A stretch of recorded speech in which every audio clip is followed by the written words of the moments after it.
सुखता नस त पिया द तनी रस न त जाम हो जाई।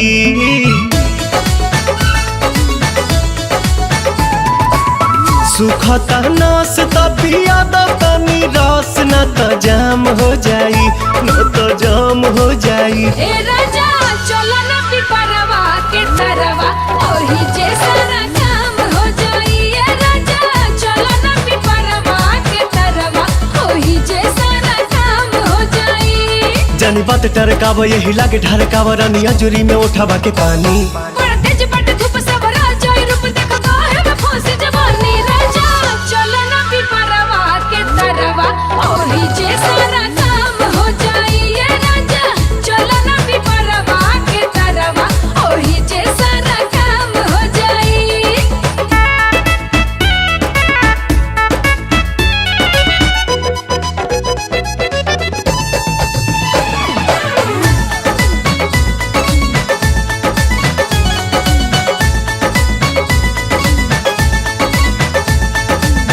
ओढ़ा के ओढ़निया तू काटे दना चनिया, तुहरो के आई मजा आए हो मोरे धनिया।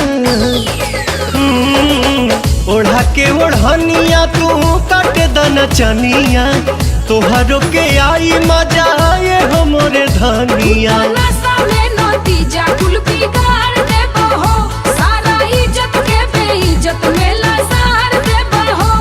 कहीं इतना डेरालू तू तो झूठे अगर आलू रानी कहतानी बात हम सही। इह खेल बानी हमनी अकेले देखे गहुआ के लोग का कही। राजा चलो ना पिपरवा के तरवा ओही जे सारा काम हो जाई। ए राजा चलो ना पिपरवा के तरवा ओही जे सारा काम काम काम हो जाई।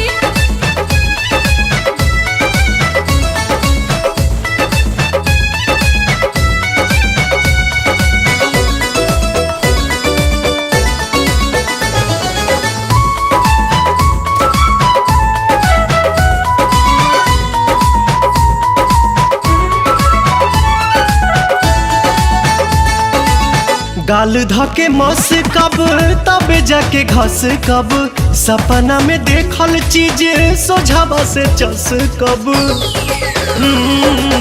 गाल धके मस कब तबे जाके घस कब, सपना में देखल चीज सोझावा से चस मोरे कब। सोना मोरे हीरा तू तो बड़ा पागल आइल, लागे मना मना बात कुली खोला मत फाइल। बाटे खड़ा दोपहर मन मारता लहर रानी मनवा के कैसे मनाही।